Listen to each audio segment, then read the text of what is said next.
Minutos de cortesía para todos los que se estén conectando. Bienvenidos a esta nueva sesión de nuestros seminarios académicos ISIM Facultad de Medicina. Hoy vamos a tener el agrado de escuchar el trabajo o parte del trabajo que hace la doctora Ana María Quesillo. Ella es parte del laboratorio del doctor José Munita y ella es ingeniera de alimentos de la Pontificia Universidad Católica de Valparaíso, donde no solo hizo su pregrado, sino que después se quedó ahí un tiempo haciendo labores de investigación diversas. También hizo un diplomado de innovación en competitividad en la agroindustria, y luego ingresó al doctorado de nutrición y alimentos de la Universidad de Chile, donde dio un giro en su investigación más o menos radical y se introdujo al mundo microscópico de las bacterias, según sus propias palabras. Ahí se centró en el estudio de la respuesta transcripcional global de Listeria monocitógenes expuesta a distintos tipos de estrés ambiental, ¿ya? Y luego se unió al equipo del doctor Munita, que espero que esté por ahí, no lo veo en esta pantalla reducida. Y hoy día nos va a hablar del problema de la resistencia microbiana, un problema que traspasa a la clínica. Así que, Anita, muchas gracias por animarte a presentar. Es súper entretenido escuchar lo que están haciendo los nuevos astros del DERM y del ISIM en general, así que el escenario es todo tuyo. Muchas gracias, Juan. Muy buenas tardes a todos. Agradecer esta instancia para poder mostrarles un poquito lo que yo hago. Me incorporé al laboratorio de DERM hace un poquito más de un año. Como dijo Juan, yo tengo experiencia en microbiología por el doctorado, también en otras cosas por mi formación, y llegué a este laboratorio a aportar y también a aprender mucho sobre resistencia antimicrobiana, que es el tema que les traje hoy. Les quiero contar un poco, la presentación la armé con todas las cosas en las investigaciones en las cuales he participado durante este año y unos meses, y además algunas cositas que me han permitido hacer por cuenta propia. Así que voy a comenzar a compartir la presentación. Como les mencionaba, la titulé Resistencia microbiana, un problema que traspasa la clínica. Para ponernos en contexto, yo sé que aquí muchas de las personas que están presentes tienen una formación y mucho conocimiento sobre el tema.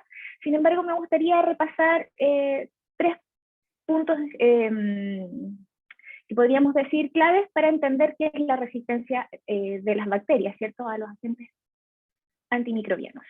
Lo primero es, ¿qué es un antimicrobiano? Bueno, de forma muy general, ¿cierto?, lo podemos definir como elementos que tienen la capacidad bactericida o bacteriostática, como por ejemplo los antibióticos que se usan para los tratamientos clínicos, así como también elementos que se usan para erradicar o mantener el control de estas bacterias que podrían causar problemas en procesos como en los alimentos, y también algunos otros materiales como los metales que también tienen una actividad antimicrobiana. Ahora, la resistencia se puede decir que es la capacidad que tienen estos microorganismos para soportar o sobrellevar el efecto negativo de estos elementos antimicrobianos. Ahora bien, ¿cuál es el problema con esto? Es que en las últimas décadas se ha observado un incremento drástico de bacterias resistentes a estos compuestos. Las principales razones que se conocen, ¿cierto?, de esto es el uso excesivo de estos agentes. Las bacterias son capaces de adaptarse, tienen mecanismos moleculares que le permiten a ellas reconocer ciertos estímulos, ganar ciertos elementos que le permiten a ellas poder soportar este estrés y poder sobrevivir y proliferar. Otra de las razones es más bien a nivel individual, ¿cierto?, que es el tratamiento con antibióticos inconcluso por parte de la población. Y este último punto que pongo acá abajito, que es el bajo desarrollo de elementos antimicrobianos. Respecto a este último punto, quisiera volver un poquito a los inicios de estos elementos. En la fotografía les muestro al doctor Alexander Fleming, ¿cierto? Así, Alexander Fleming, mirando una placa de cultivo bacteriano. Él en el año 1928, por error, un error fortuito, pero por error, descubrió la penicilina. Al menos se dio cuenta que habían hongos que generaban lisis en sus placas de cultivos bacterianos. De ahí, desde 1928, transcurrieron aproximadamente 20 años en que se pudo empezar a producir esta molécula de forma sintética y a gran escala. Si pensamos, esto es menos de 100 años atrás, y en esta figura que les presento acá, es una gráfica donde muestra el desarrollo de elementos antimicrobianos según los colores que ustedes ven acá. Gris son antibióticos ya descritos, ¿cierto? Y aprobados. En celeste serían antibióticos nuevos, y cuando están marcados con la G, como dice aquí la leyenda, es para el tratamiento de bacterias gram negativas. Lo muestra en el tiempo. Yo fijé la imagen porque es una imagen interactiva muy, muy entretenida, la fijé en el año 2020, y muestra, ¿cierto?, con estos distintos colores, cuáles son, o la cantidad de antibióticos que están en fase 1 de estudio, fase 2, fase 3, de aplicación y aprobación. Y acá en chiquitito podemos ver que desde el 2014 se han aprobado solo 14 agentes antimicrobianos, ya sean nuevos o combinación de antibióticos con otras moléculas, y se han descontinuado 19. Entonces, lo que nos dice esto es que en realidad el desarrollo de elementos antimicrobianos es súper bajo, y las bacterias cada vez van ganando más terreno por esta capacidad que yo les mencionaba que tienen ellas de adquirir elementos para poder sobrellevar estos factores de estrés, o sus capacidades intrínsecas de adaptarse y poder sobrevivir y proliferar bajo estos estreses, ¿no? Bueno, amenaza mundial. Claramente estamos viendo que tenemos pocos antibióticos y que tenemos cada vez más bacterias que son capaces de sobrepasar estas barreras.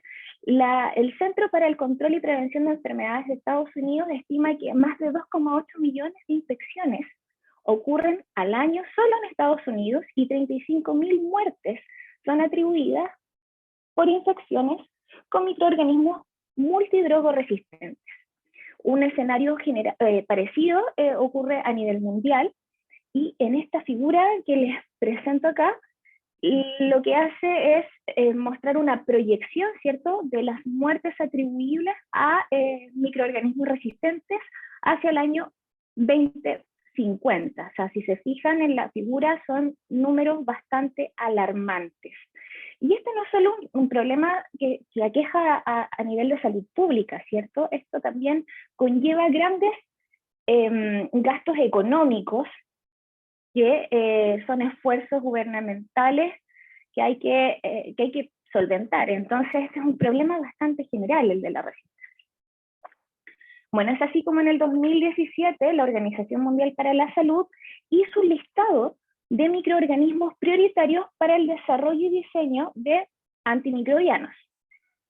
Y hizo la clasificación en 3 categorías: crítica, alta y media. Si ustedes se fijan, en la prioridad 1 tenemos especies bacterianas como Acinetobacter baumannii, que entiendo en Chile no es tan presente, Pseudomonas aeruginosa, resistentes a carbapenémicos, y enterobacterias resistentes a carbapenémicos, productoras de beta-lactamasas de espectro extendido. Dentro de este grupo de enterobacterias, la bacteria Klebsiella pneumoniae, resistente a los carbapenémicos, se posiciona como una de las principales causas asociadas a infecciones en atenciones hospitalarias, ¿cierto?, clínicos, y alcanza tasas de mortalidad bastante altas, cercanas al 60%.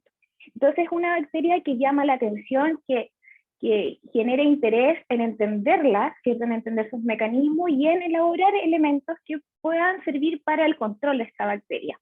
Ahora, en Chile, les puedo mencionar que entre el 2014 y 2015, esta bacteria, Klebsiella pneumoniae multidrogoresistente, fue el microorganismo que se aisló con mayor frecuencia de del sistema sanitario a nivel país.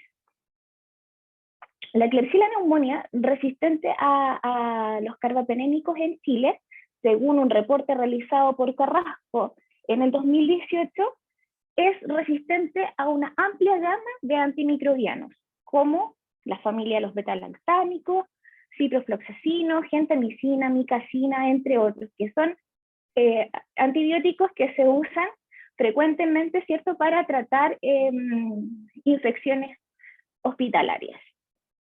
Por otra parte, el MinSal indica que en Chile, a diferencia de otras localidades a nivel mundial, incluso diferente a lo que ocurre en países cercanos como Argentina, ¿cierto?, otros lugares de Latinoamérica, el mecanismo por el cual la Klebsiella pneumoniae es resistente a los carbapenémicos no es atribuible a la presencia de enzimas que hidrolicen estos antibióticos, como pasa en otras partes, sino más bien es por otros mecanismos que se han descrito en otras bacterias, pero en Klebsiella todavía no se tiene una certeza de cuáles son estos mecanismos puntualmente.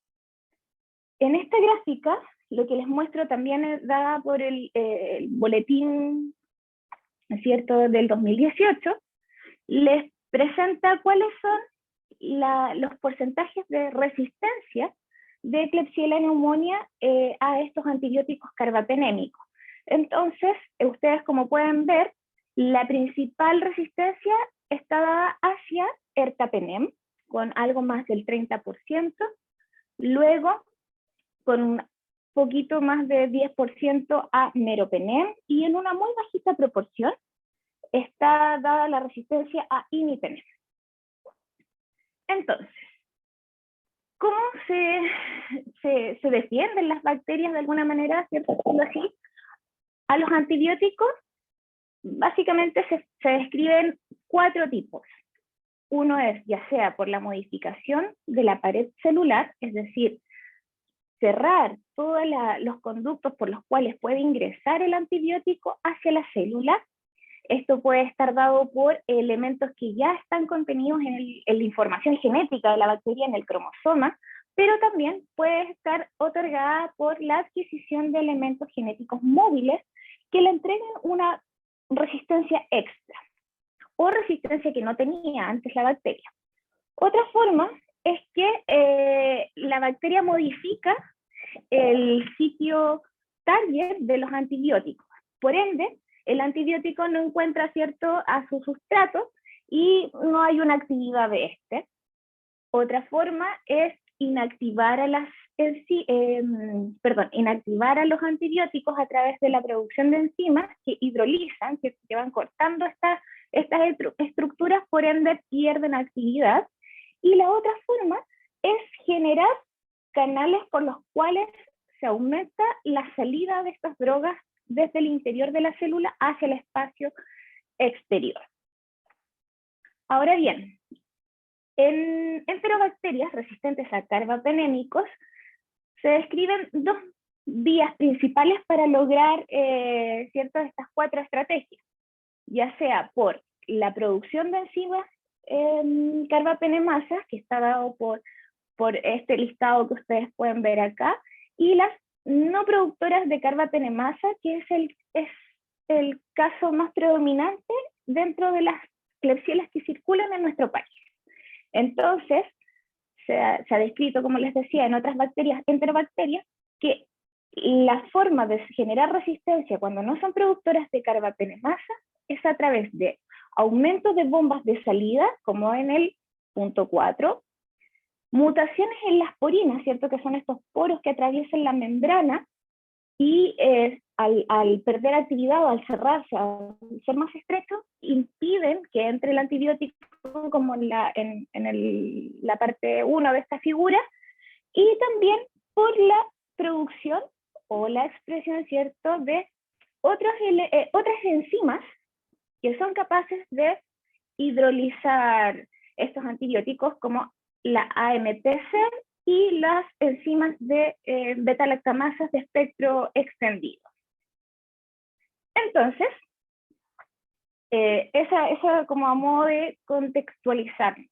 Yo, como les contaba, llegué en mayo del año pasado al laboratorio y llegué a participar en las investigaciones que ya estaban andando, y una de ellas que estoy comenzando este año a desarrollar es el fóndesit regular que se adjudicó el doctor José Munita este año, que lleva por título Klebsiella pneumoniae no productoras de carbapenemasas resistentes a carbapenémicos, población genética, mecanismos de resistencia y terapia.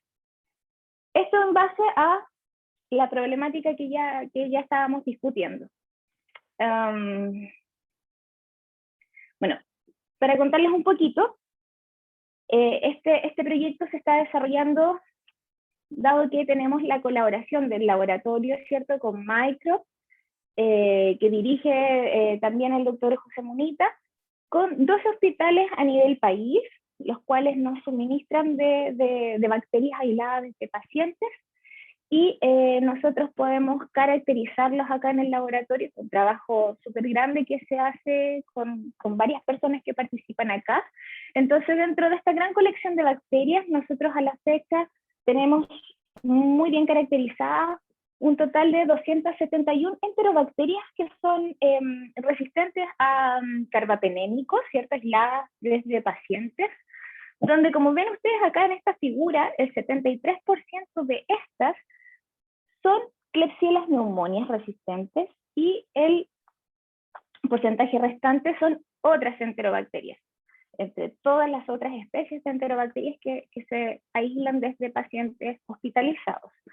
Cuando hacemos un zoom a este 73% y se caracterizan a nivel de producción de carbapenemasas y no producción de carbapenemasas, encontramos que casi la totalidad de ellas no son productoras de carbapenemasa, cosa que concuerda, ¿cierto?, con los reportes del ISP, que indica que la Klebsiella circulante en Chile es principalmente no productoras de carbapenemasa.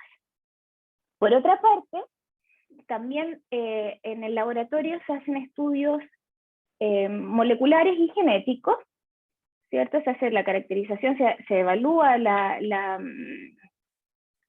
se hacen análisis del genoma de estas bacterias, y en esa categoría tenemos 83 genomas secuenciados de Klebsiella pneumoniae, a los cuales se les puede clasificar según un secuencio tipo, ¿cierto?, con un complejo clonal, y podemos ver que prácticamente la mitad de ellas pertenecen al secuencio tipo 11, que está descrito en la literatura como un secuencio tipo de un clon de alto riesgo, por su transmisibilidad y por su resistencia, su capacidad de resistir antibióticos, y casi el otro 50%, poco más del 40%, pertenece al secuencio tipo 25, que está descrito como uno de los secuencios como uno de los secuencios tipos más virulentos, hipervirulentos en Klebsiella pneumoniae, que es un problema que se está viendo hoy en día, porque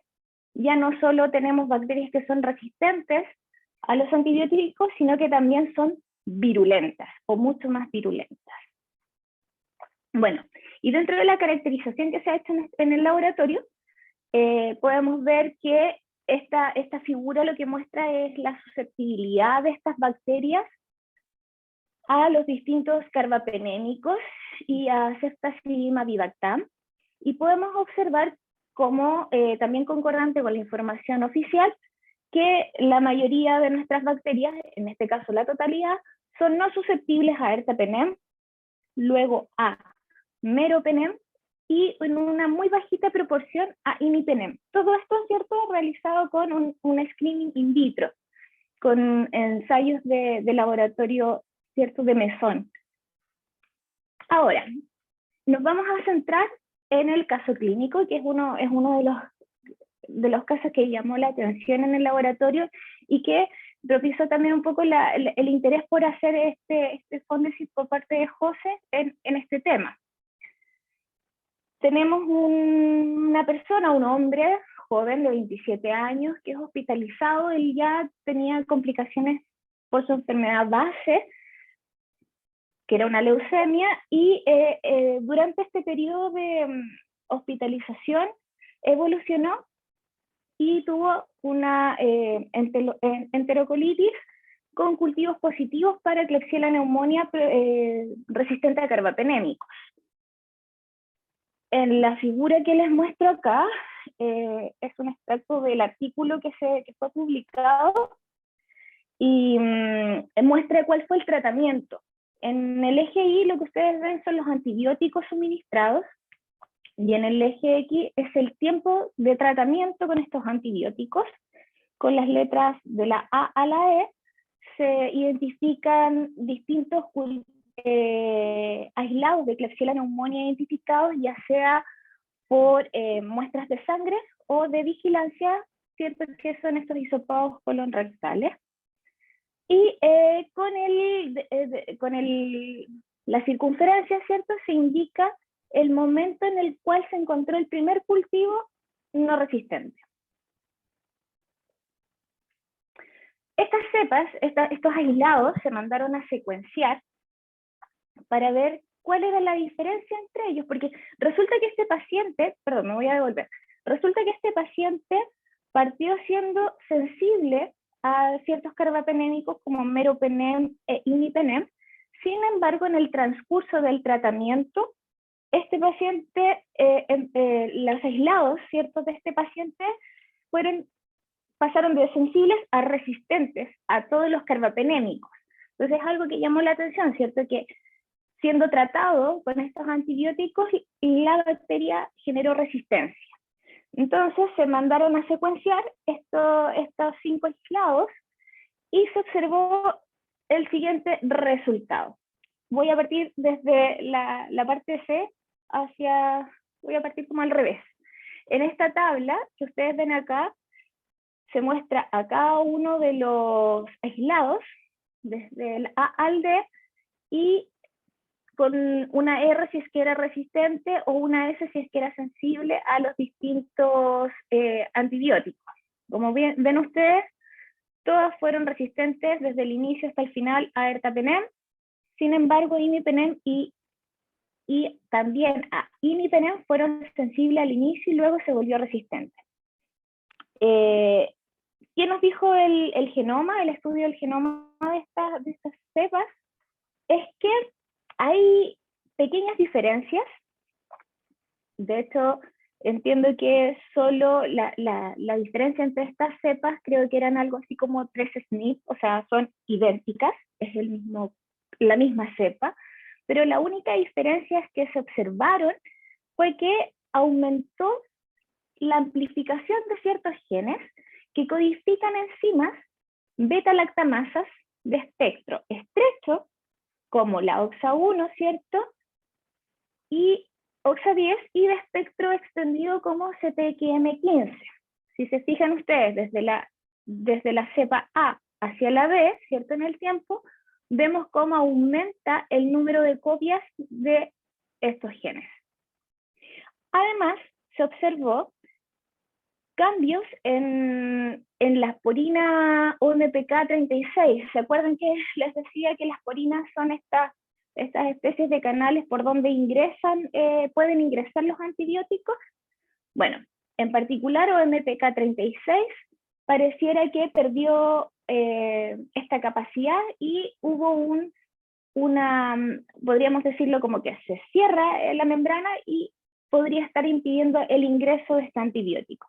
Bueno, y en estas figuras del lado izquierdo, lo que ustedes pueden ver es el resultado de de este análisis de secuenciación, donde se ve la cepa sensible y acá la cepa resistente, y se observa las veces que aumentaron, ¿cierto?, los genes que están descritos acá arriba, entre ellos OXA1 y CTQM15 en este caso.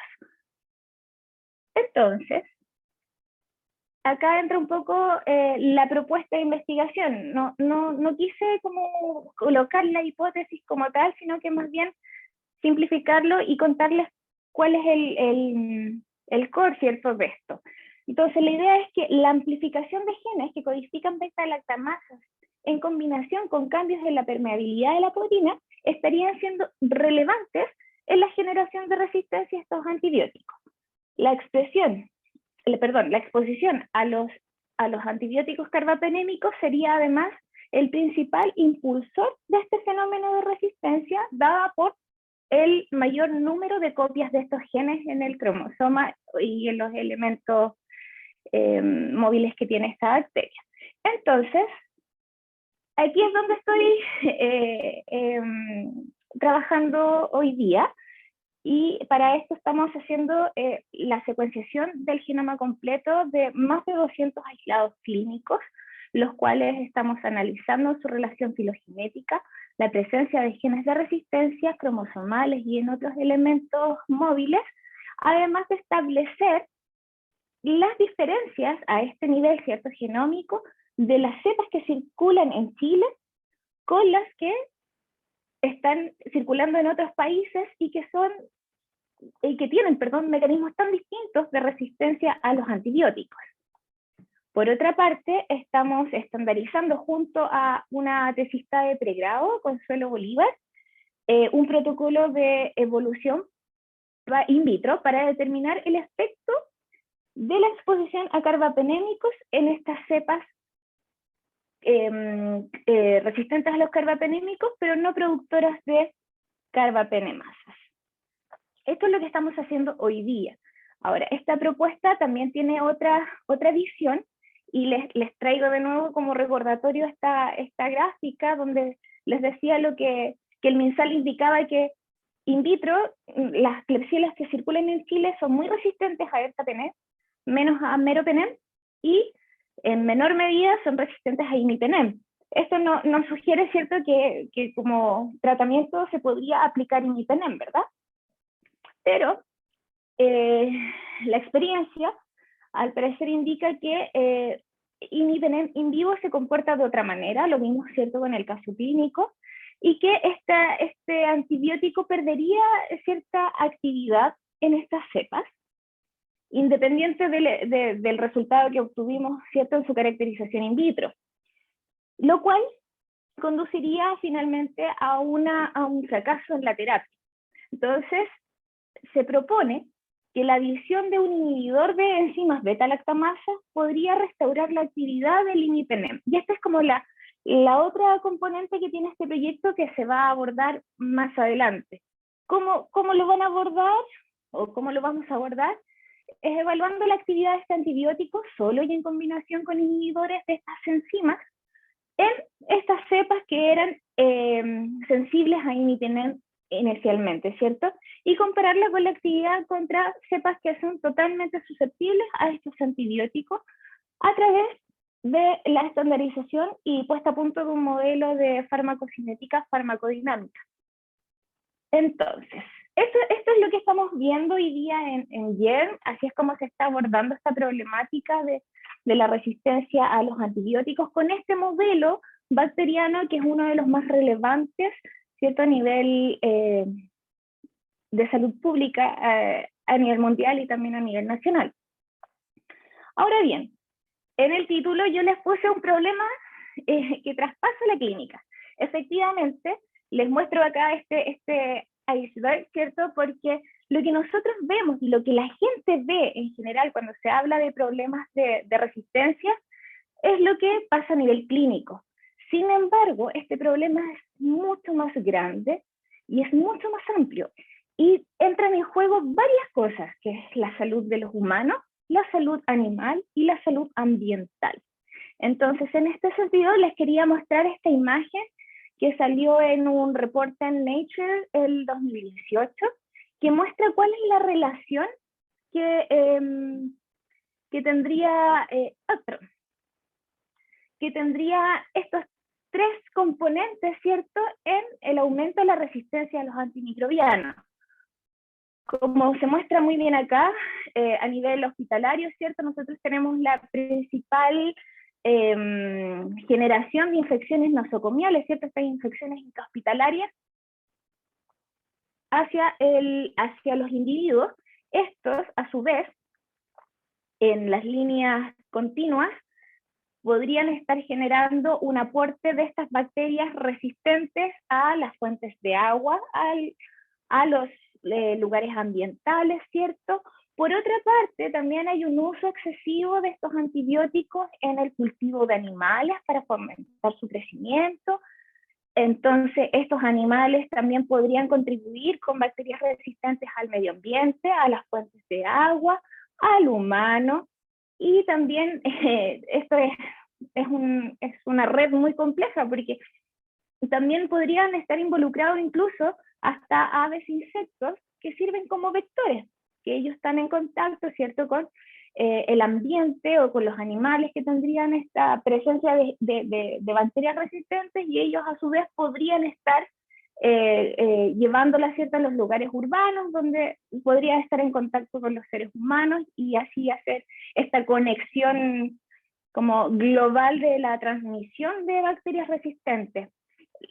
Es como putativo cuando se muestra esta línea discontinua, ¿cierto?, que podría ser el flujo de un lado hacia el otro. Entonces, ya, tenemos un problema bien grande, y que quizás en el último tiempo se le está dando esta visión global. ¿Qué estamos haciendo en el laboratorio respecto a esto? Bueno, les cuento que también estoy participando, en realidad, como investigadora postdoctoral del estudio financiado por la CDC. Lo que busca es evaluar la exposición de humanos a bacterias multiresistentes que están presentes en aguas ambientales en comunidades chilenas. Esta es una investigación donde el investigador principal es el doctor Rafarao. Entonces les voy a contar un poquito. Aquí la idea era evaluar, ¿cierto?, la exposición de humanos a estas bacterias que están presentes en aguas, con el fin de tratar de responder cómo sería este flujo, ¿sí?, de transmisión. Entonces, este estudio ya finalizó la parte de recolección de muestras y de caracterización de las bacterias. Logramos reclutar 204 participantes, ¿cierto?, personas no enfermas de una localidad en Chile, ¿cierto?, hacia la zona centro-sur, a los cuales se hizo un seguimiento por 6 meses. Cada 15 días se tomaban muestras de deposiciones. ¿Y qué fue lo que hicimos? Identificamos las bacterias gram negativas presentes, evaluamos su resistencia a los antibióticos, identificamos genes de resistencia y realizamos análisis genómicos. Por otra parte, para completar estas interrogantes de cómo se transmiten desde el ambiente hacia los participantes, ¿cierto?, hacia los humanos, se hicieron muestreos de agua potable y de ríos en colaboración con académicos de la PUCB y de la UNAV. Acá en esta figura les muestro de forma muy global cuáles fueron los principales resultados que obtuvimos en esta investigación, y qué es la distribución de la identidad de las bacterias que tuvimos por visita, que ven ustedes acá en el eje Y, son las visitas desde la 1 a la 12, y en el eje X el porcentaje de las familias, que aquí los agrupamos porque son muchas especies bacterianas las que pudimos identificar, pero les resumo que más del 90% de ellas eran enterobacterias. Después, en menor medida teníamos pseudomonas, obtuvimos pseudomonas aeruginosas, así como Acinetobacter baumannii, muy bajita frecuencia. Acá, en este gráfico de mosaico, les muestro la frecuencia de bacterias resistentes a través de las visitas que están en las columnas, ¿cierto?, desde la visita 1 a la visita 12. y en distintos colores se muestran los antibióticos que fueron evaluados, y por decirlo así, el largo del rectángulo nos indica que había más bacterias resistentes a esos antibióticos.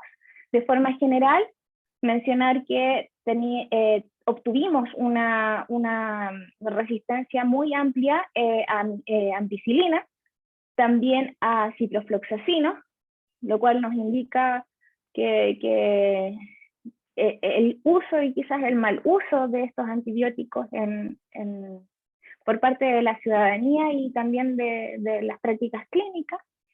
Y luego tenemos resistencias menores, ¿cierto? Pero no siguen siendo muy relevantes, como aquí les pido un poco de paciencia, cefazolina, y también a ampicilina sulbactam. Les recuerdo, o sea, estos son perfiles de bacterias y de resistencias a antibióticos en personas sanas. ¿Qué otro resultado entretenido e interesante encontramos? Es que hay individuos que fueron colonizados, es decir, que partieron el estudio sin presencia de bacterias resistentes, pero en algún momento entre estas dos visitas se les fue posible aislar este tipo de bacterias. Pero tenemos un grupo de individuos que fue colonizado por más de 3 visitas consecutivas. Eso los definimos como colonizaciones persistentes. ¿Qué es lo que ustedes ven en esta figura? Donde acá en las filas está la identificación del paciente, ¿cierto? Anonimizado, y en las columnas lo que ustedes ven son las visitas desde la 1 a la 12. Yo acá destaqué en particular estos 5 casos que son Escherichia coli, ¿cierto? Enterobacterias, que era la más predominante, ¿cierto? O la más frecuentemente identificada en estas personas, que tuvieron estas colonizaciones extensas. Incluso hay personas que podríamos decir que estuvieron por más de 10 visitas colonizadas con bacterias de la misma especie. En este punto no sabemos si son la misma bacteria o no, sabemos sí que pertenecen a la misma especie. También pudimos identificar individuos que fueron colonizados por más de una bacteria. En este caso, que es el extracto que les muestro yo con esta imagen, lo mismo, en la fila es el participante, este es un solo participante, y la colonización en rojo, ¿cierto?, a través de las visitas. Y como pueden ver ustedes, esta persona, en la visita 7, tuvo al menos 3 especies distintas resistentes a distintos antibióticos usados, como Escherichia coli, Hafnia, y en otro punto también encontramos Citrobacter. Entonces son resultados súper interesantes en el sentido de que nos permiten pensar en la interacción, ¿cierto?, con la microbiota y entre estos tipos de bacterias en los individuos. Ahora, como encontramos estas bacterias relevantes, encontramos bacterias resistentes, mandamos a secuencias y los resultados de la secuenciación nos dijeron varias cosas. Por ejemplo, en esta figura que les muestro acá, lo que les muestro son los datos de un solo individuo, donde se encontró una E. coli y distintas Citrobacter freundi. Y acá, en esta otra parte de la figura, les muestro los genes de resistencia. Y con asterisco, lo que destaqué fue que hay distintas especies en este individuo que comparten genes de resistencia relevantes, lo cual nos permite sugerir que a nivel de intestino, estas bacterias son capaces de transferirse información que les permite resistir a los antibióticos. Y en esta figura de acá, lo que les muestro es un trabajo muy bonito que hizo Rodrigo con la información de los genomas. Él es estudiante de doctorado del doctor José Monita, y elaboró esta figura, este árbol filogenético con el Core Genome de todas las Escherichia coli. Esta figura es solo Escherichia coli, ¿cierto? Este es el árbol filogenético que muestra la relación, ¿cierto?, entre las distintas bacterias identificadas. En esta primera columna se muestra en rojo el aislamiento, es decir, de personas, y en verde de agua. Y aquí es donde empezamos a juntar un poquito esta información de la contaminación ambiental, ¿cierto?, en aguas de ríos, agua potable, con las bacterias encontradas que colonizan individuos sanos. La segunda columna mostramos su secuenciotipo, que pueden ver ustedes, podría haber una asociación, pero es bien variado. Y en estos puntos morados que ven ustedes y celestes son genes de resistencia relevantes. Estos son solamente los genes de resistencia que son como accesorios, porque hay un montón de otros genes que no están aquí graficados porque es mucha la información y la compartían todas las cepas. Y lo mismo acá con los elementos genéticos móviles, los plásmidos. Destaqué en particular este grupo de abajo, porque lo interesante es que tenemos bacterias en rojo, ¿cierto?, que son aisladas desde individuos que tienen el mismo secuenciotipo y un perfiles de resistencia idénticos, pero que se comparten y que tienen prácticamente la misma identificación, ¿cierto?, con una Escherichia coli aislada desde aguas. Entonces es súper interesante aquí tratar de ahora entender cómo esta bacteria que está en el agua también está en el humano, ver cuáles son las vías que podrían ser las principales vías de transmisión de estas bacterias desde el ambiente hacia el humano. Acá hay un estudio súper bonito que está andando y que va a entregar información muy valiosa. Bueno, eso es lo que yo estoy haciendo hoy día como postdoc del laboratorio del doctor José. Y como les comentaba al inicio, en este laboratorio también me han permitido poder desarrollar temas que sean de interés compartido.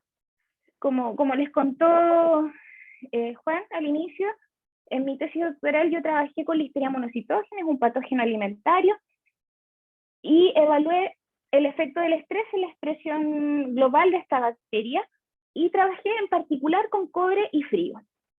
El cobre, ¿por qué? Porque es un elemento que se usa mucho, ¿cierto?, como antimicrobiano. Entonces, estamos desarrollando un estudio que busca entender cuál es el efecto de la coexposición, en este caso, ¿cierto?, de cobre y de antibióticos en este grupo de bacterias de interés que son las Klebsiella pneumonias resistentes a carbapenémicos no productoras de carbapenemasa que circulan en Chile.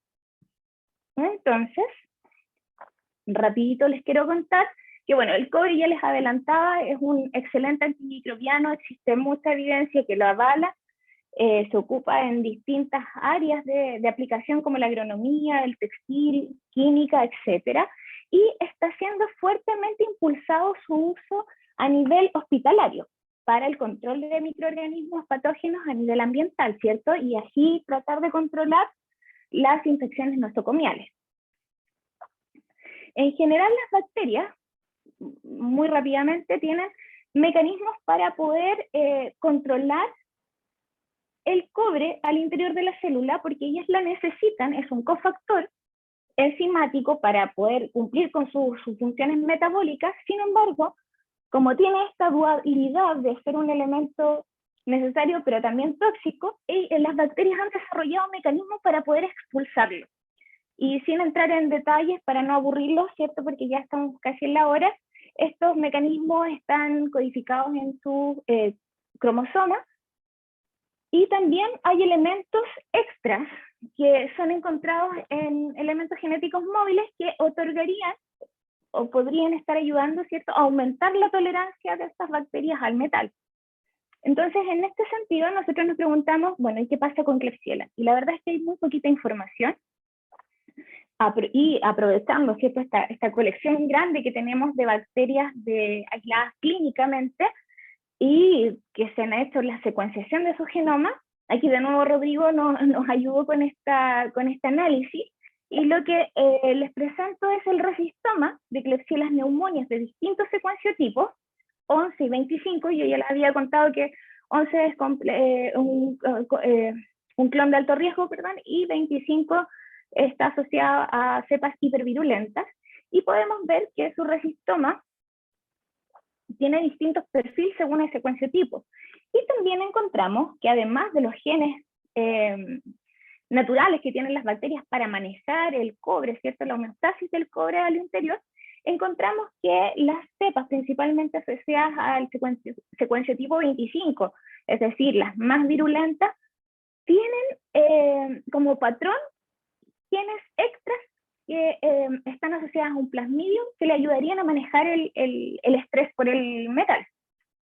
Entonces, acá dijimos, bueno, chuta, sería súper interesante ver si es que hay distintas tolerancias, para lo cual hicimos un ensayo rápido, un screening en superficie, ¿cierto?, en placas con distintas concentraciones del metal, y observamos que, como ven ustedes aquí en esta figura, a 9,5 milimolar de cobre ya no observamos proliferación. En 9 tenemos algunas que proliferan y otras no, se pierden si comparamos 9 con 8 milimolar.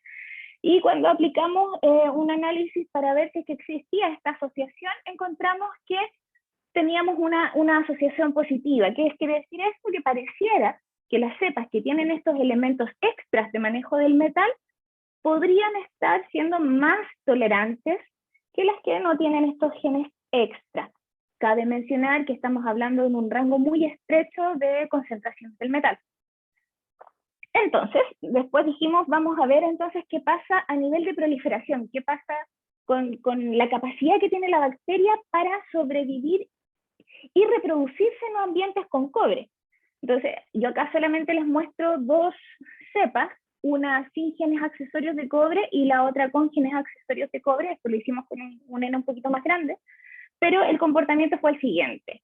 En las cepas que no tienen genes accesorios de cobre, observamos un desplazamiento de las curvas cuando el cultivo estaba en presencia de cobre, ¿cierto?, que serían estas líneas moradas, rosadas y verdes, que casi no prolifera, ¿cierto?, respecto a la cultivo control, que es esta curva azul.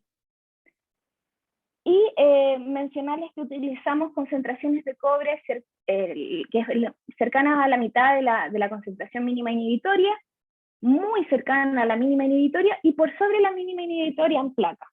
Y en este caso, en la cepa que no tiene genes accesorios de cobre, ustedes pueden ver que la máxima concentración de cobre, ellas no fueron capaces de sobreponerse al estrés de forma rápida y empezaron a proliferar tímidamente después de 15 horas de cultivo. En cambio, las cepas que sí tienen los genes accesorios, ustedes pueden ver acá en la línea verde, que es 12 milimolar de cobre, que solamente tardaron 5 horas en entrar a la fase exponencial temprana y alcanzaron densidades ópticas, concentraciones, ¿cierto?, de bacterias muy similares a los cultivos que no tenían cobre o baja concentración de cobre.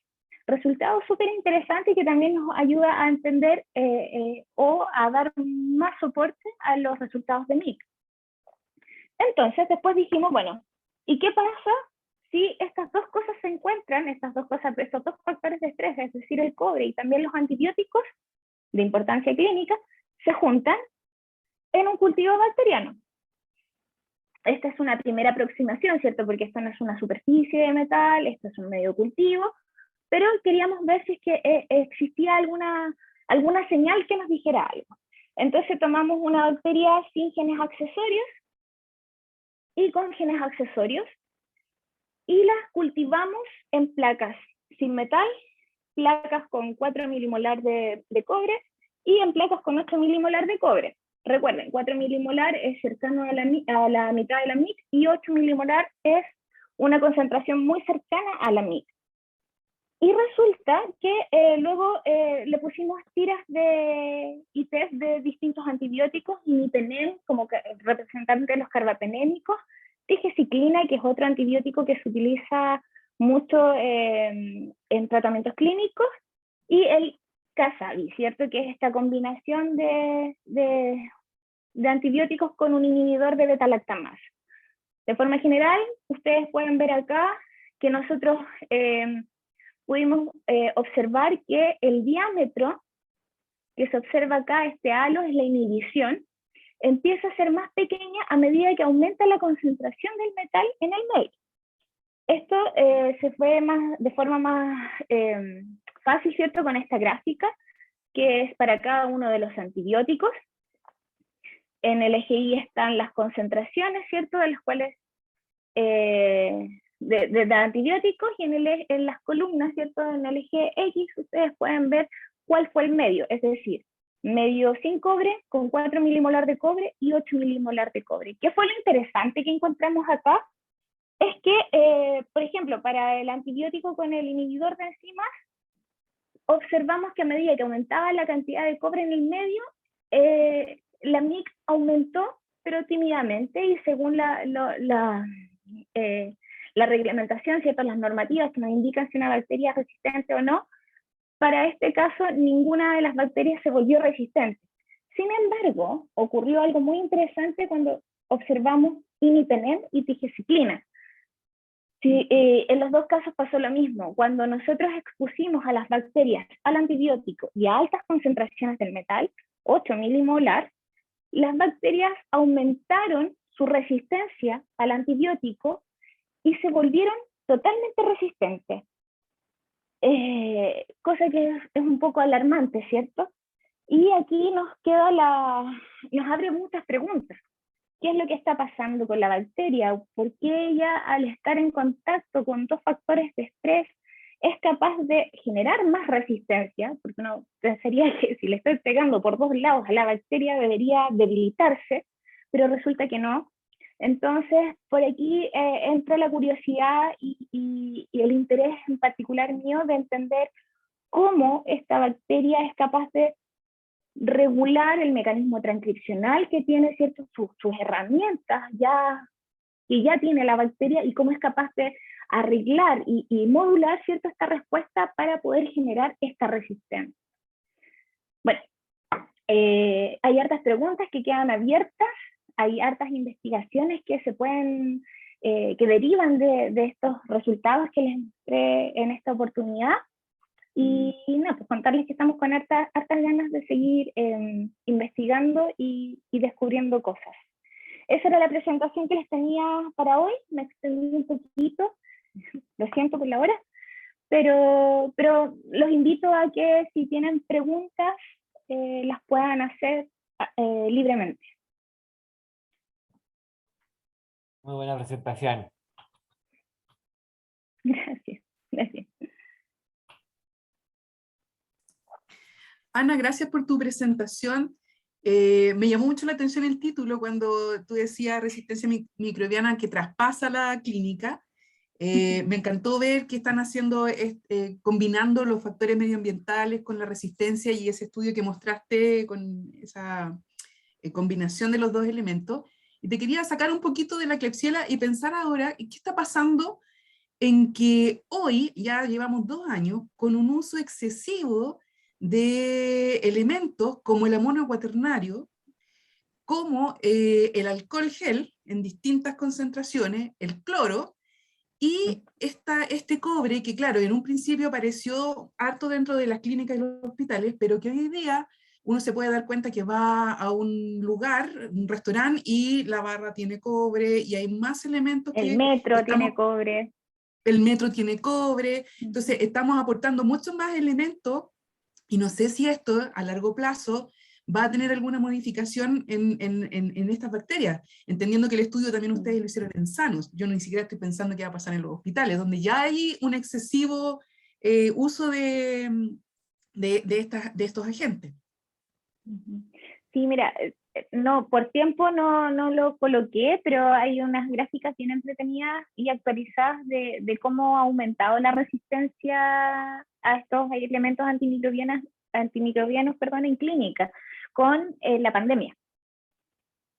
Y es de verdad exagerado el aumento. También nosotros, y aquí me tomo una libertad, José, de hablar más cosas, nosotros lo que hemos visto pareciera en el laboratorio, o lo que he agarrado por ahí, es que al parecer al estar las personas más tiempo hospitalizadas, producto del COVID, están más expuestas a colonizarse con bacterias del ambiente hospitalario y generar más problemas, ¿cierto?, de problemas de resistencia.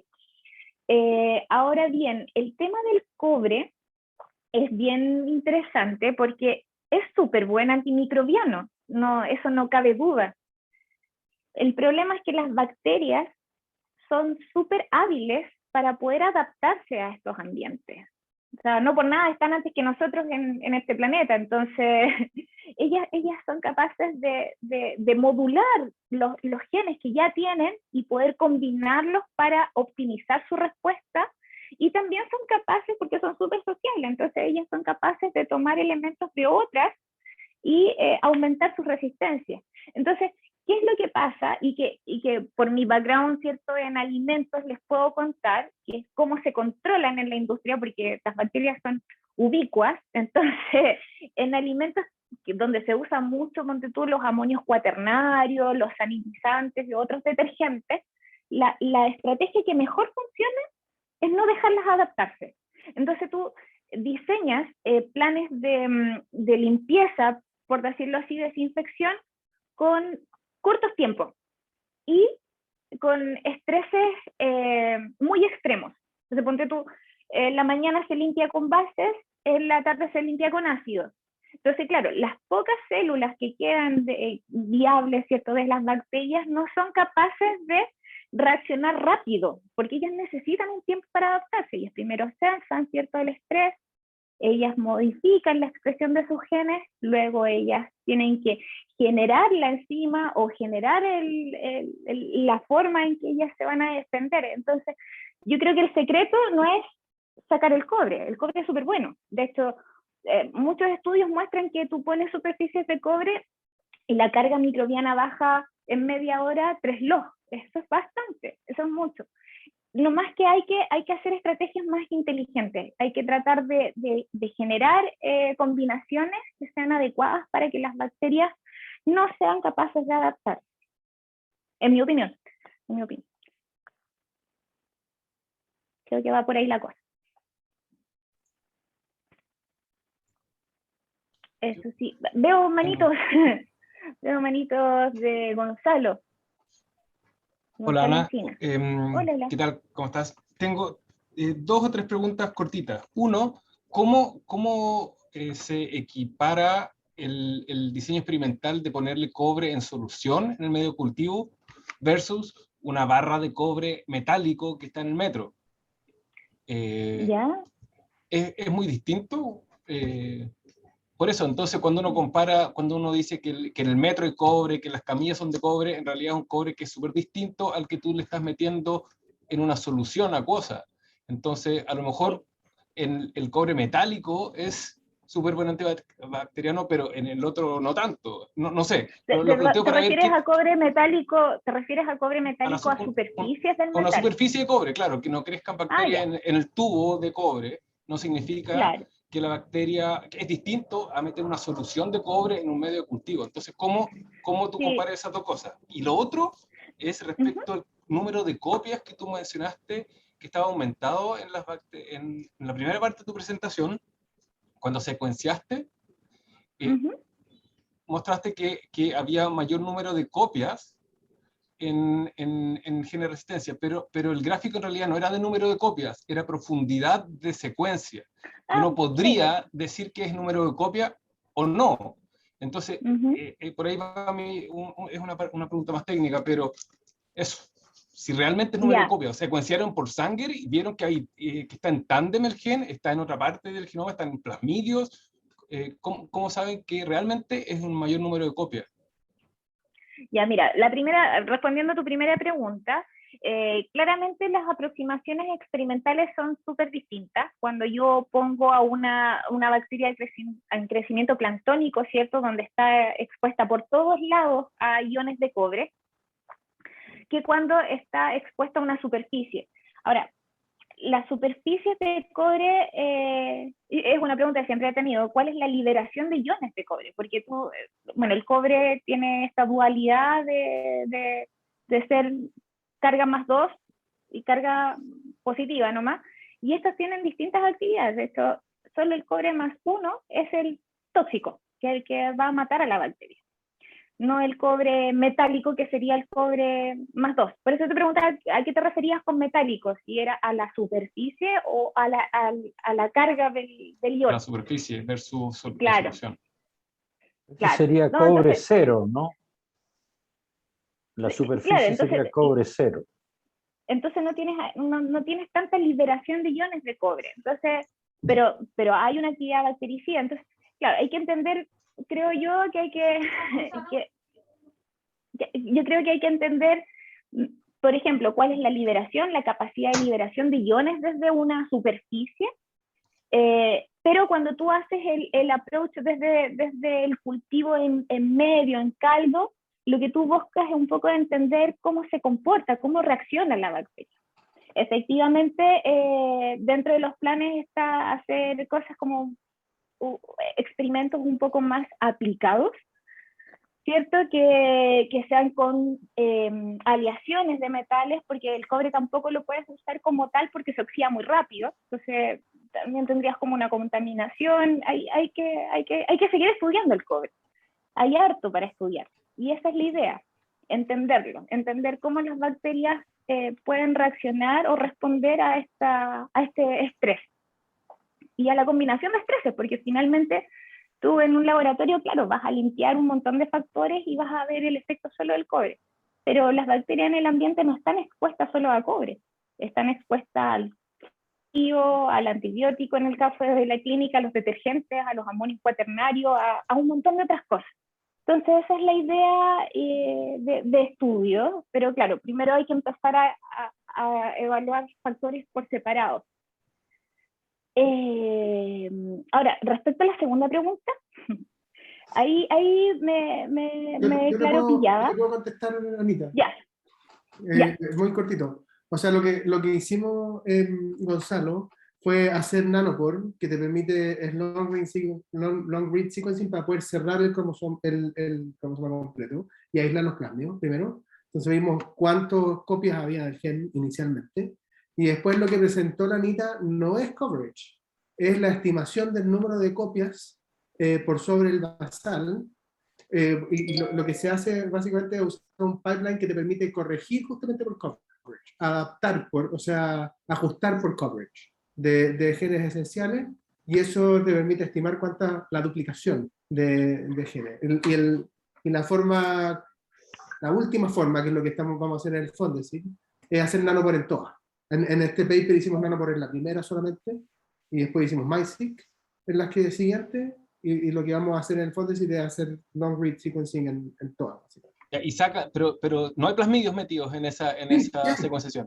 Sí hay plasmio, pero el gen está en el cromosoma, ¿me cachai? Entonces depende ¿Y ese cromosoma es muy grande como para secuenciarlo por sangre? Porque ahí uno puede ver visualmente si está duplicado en tándem o está duplicado en otra parte. Es que no, si tú haces long read, no necesitas hacer sangre, porque tiene el cromosoma cerrado.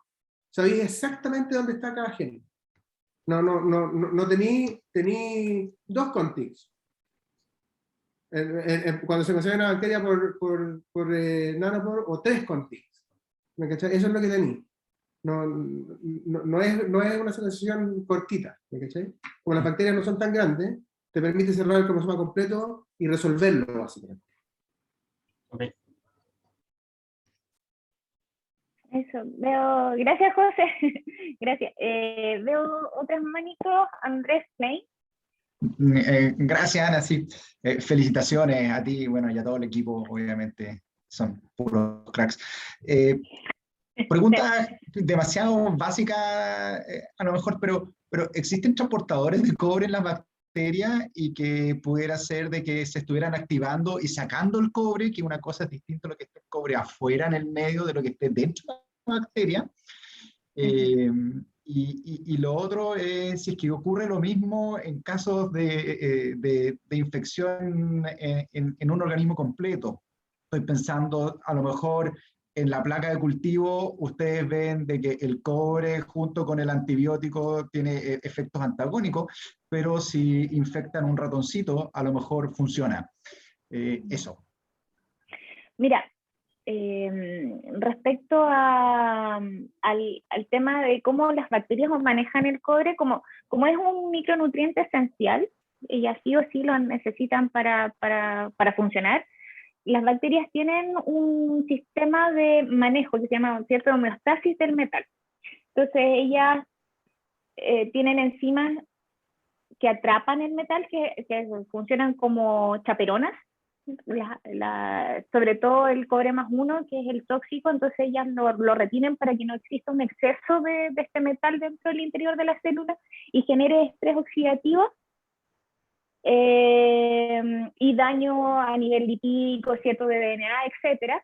Y también son capaces de generar estos canales que son bombas de expulsión llamadas ATPasas, Sí. que son las que sacan, cierto, del metal.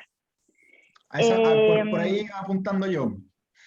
Sí, eso está súper como descrito en bacterias gram negativas. Hay un señor Soliós, es el primero que partió las investigaciones e identificación de estos mecanismos y están súper bien descritos en gram negativa.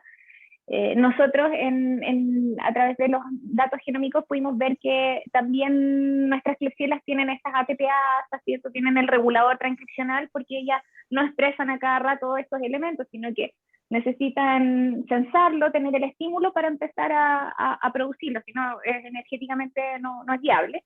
Es que yo me imaginé que el antibiótico, por ejemplo, estaba incrementando la transcripción de la bomba que tira el cobre para afuera. Eso es lo que en realidad tenía en la cabeza. Es que, ¿sabes qué? No lo puse porque encontré que estaba muy larga la presentación y la verdad estaba bien extensa, pero hay información que te dice que, ponte tú, para los antibióticos se pierde la actividad de las porinas, ¿cierto? Entonces, como que se cierran las paredes y no ingresan elementos, en este caso antibióticos. En el manejo del metal también se ha descrito, de esto en las secuencias, yo no lo mencioné explícitamente, pero estaban las OMPC, que son porinas. Entonces, también se ha descrito que pareciera que las porinas tienen una participación en dejar que no entren el metal al interior de la célula. Entonces ahí tendríamos un mecanismo compartido. Y también les mostré que para antibióticos en bacterias, enterobacterias no productoras de carbapenemasa, como no tienen las enzimas que hidrolizan, ¿cierto?, que inhiben el antibiótico, tienen otros mecanismos. Uno de ellos es aumentar la expresión de las bombas de salida, como las ATPasas. Y de hecho hay algunos artículos que indican el sistema QS, QSR, que está descrito en Klebsiella, que son bombas que sacan desde el periplasma hacia el sitio exterior, que son estas ATPasas que también estarían, que son descritas en la homeostasis del metal, que estarían aumentando la resistencia a tigeciclina. De hecho, por eso probamos tigeciclina. Entonces, estos resultados un poco nos indican eso, que hay mecanismos que son cruzados. Sin embargo, estos resultados que les mostré fueron datos que generamos en el laboratorio para poder postular al postdoc este año.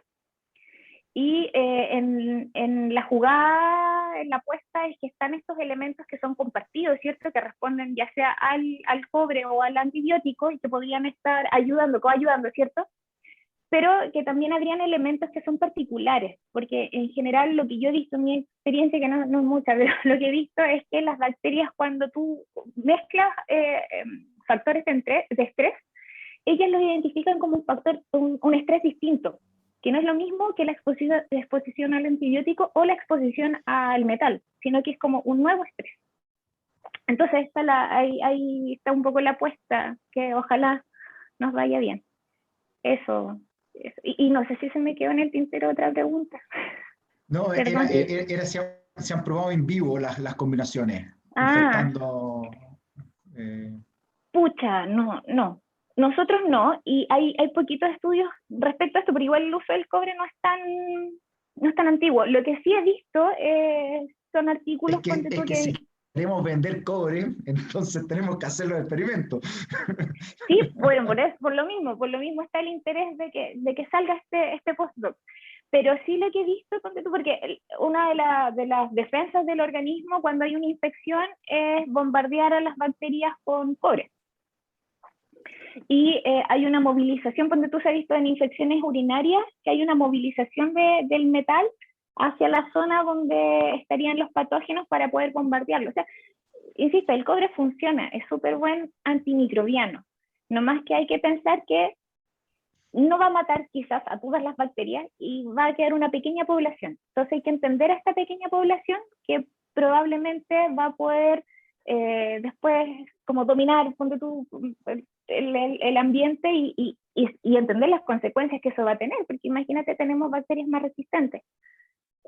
Sería como un problema. Entonces hay que adelantarse al problema para poder generar estrategias que ayuden al cobre, ¿no? Un poco esa es la idea. Y eso. No, entretenido, gracias. Ya. Oye, veo manitos de Limber, ¿puede ser? Sí, Anita, muchas gracias por la presentación, me encantó y tiene que ver mucho con mi proyecto de tesis, sobre todo la parte final. Al respecto tengo 3 preguntas.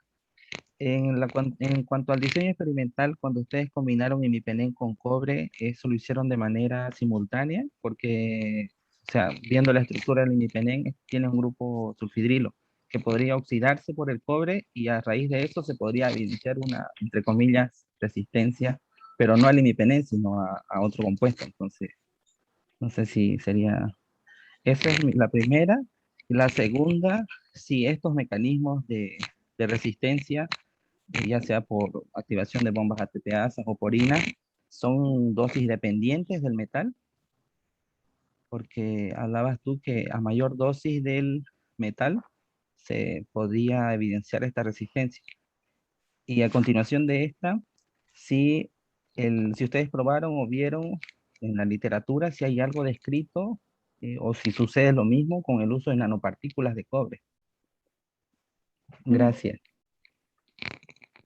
Sí, o sea, mira, como te digo, el tema de la interacción metal-cobre, estamos como en los primeros pasos, estamos recién tratando de entender qué es lo que pasa. Primero quisimos ver si es que había un efecto o no, si es que aumentaba esta resistencia cruzada o no, o teníamos efectos contrarios. Esa fue la primera intención con los experimentos que les mostré.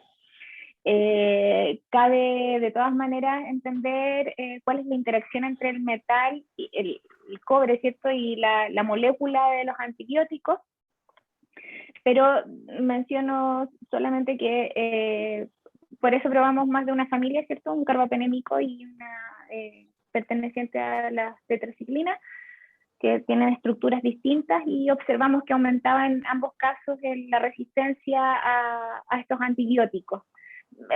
Básicamente el diseño fue poner en el medio cultivo el cobre, ¿cierto? Tratando de pensar en superficies, y el antibiótico lo pusimos en tiritas, como se veía ahí un poco en la figura, en ITES, que además nos entregaba el tiro la MIC.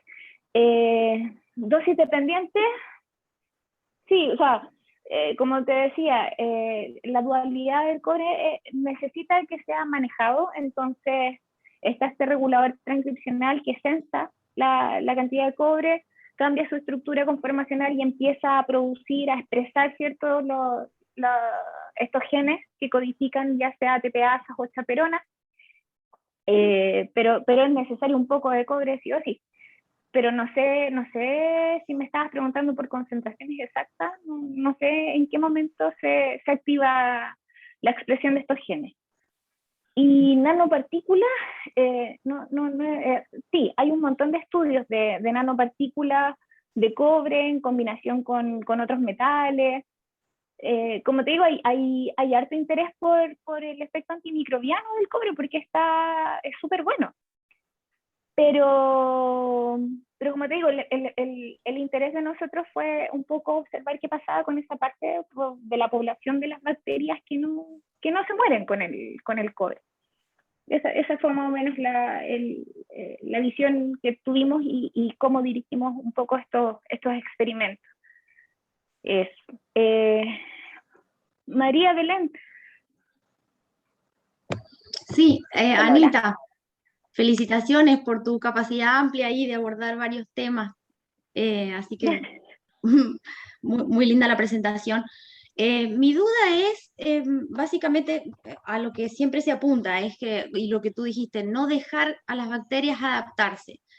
Entonces, en la primera parte de tu presentación dijiste que habían observado que en clínica la administración de carbapenémicos, específicamente imipenem, hace que surjan las resistencias durante el tratamiento, si es que no me equivoco. Y también en la última parte en la parte de tu proyecto que tiene que ver con el cobre y el imipenem, que también es este carbapenémico en el que yo también me enfoco porque es bastante sensible e inestable, también ves que a mayor cantidad de cobre se aumentan los MIC, o sea, se disminuye la sensibilidad. Entonces, la pregunta es más básica. En la primera parte, en clínica, ¿se plantea que haya un clearance extrarrenal o extrahepático, digamos, que debido a una degradación se esté bajando las dosis y finalmente haya una exposición subterapéutica y se esté dejando por eso a las bacterias adaptarse y generar esas resistencias que ven? Eso en la clínica. Y por otro lado, en tu proyecto, yo creo que también, no sé si han considerado que el cobre cataliza las reacciones de degradación. Incluso en los productos farmacéuticos se agregan en los excipientes quelantes de metales para evitar que estos carbapenémicos, estos beta-lactámicos en general, sufran degradaciones en los medios acuosos. Entonces me preguntaba si en la última parte en lo que ves de la interacción cobre-imipenem, ¿no será que se está degradando el imipenem y finalmente eso está haciendo? Porque cobre es capaz de catalizar una hidrólisis muy efectivamente, entonces por ahí va la idea que se estima que, o se controlan las concentraciones del antibiótico en los ensayos. Mira, voy a hacer una estrategia agua para tu molino y voy a partir con la segunda parte, con la de cobre.